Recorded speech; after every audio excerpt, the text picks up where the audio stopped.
Brian, I think I don't think there's one root cause.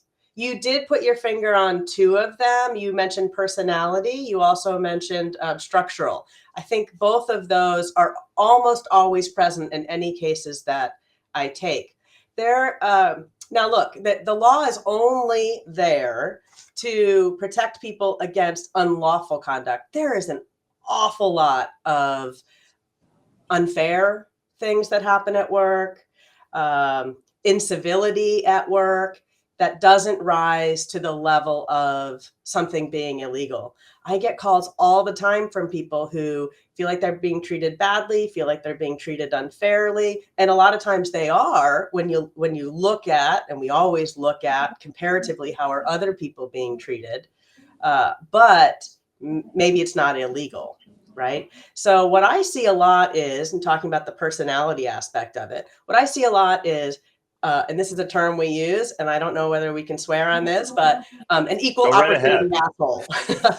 We use that term a lot. So there are some managers who are just jerks to everybody without regard for the employee's protected class. So in California, and most of them are also federally protected, but race, religion, disability, gender, that includes sexual orientation,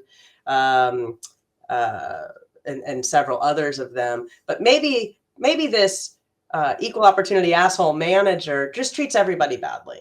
Well, that's not illegal, but it's hard to tell somebody on the phone, well, there's nothing I can do because you're not being singled out because of something about you or several traits that you fall into. So that can be difficult. And I don't know why there are managers who are like that. I don't know. I mean, that kind of kicks it back to your areas of expertise. Why do people bring that type of management style where they either want their employees to be walking on eggshells or to be in competition with each other, or they play favorites? I don't know why that is. I have my own theory, which is everybody is the same as we all were in the sandbox when we were kids.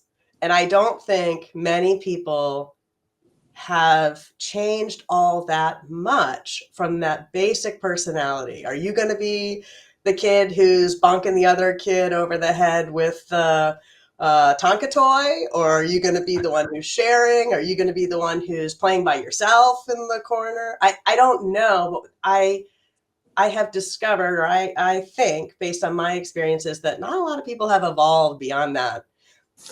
I don't know that I have either. I mean, I'll do some self-reflection. I've always been the person who stood up to the bullies. That was always me in school for whatever those reasons were or are. And that's what I do now in my professional life. There is a through line for me for how I was back then and who I am now. And I think that for a lot of people carries into the workplace. So that's the personality part of it. The structural part of it, I'm sure you'll have questions about this, but I have a lot of frustrations with the way workplaces are set up, especially HR organizations.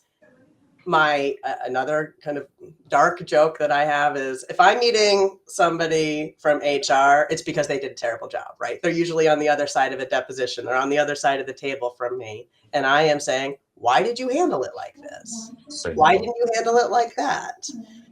And I think that is structural. I truly believe that HR in most places is set up to protect the company. And they do not do an effective job of, and the hard job, really, an effective job and the hard job of, okay, let's figure out a solution to whatever is going on. Instead saying, this is what the policy is here.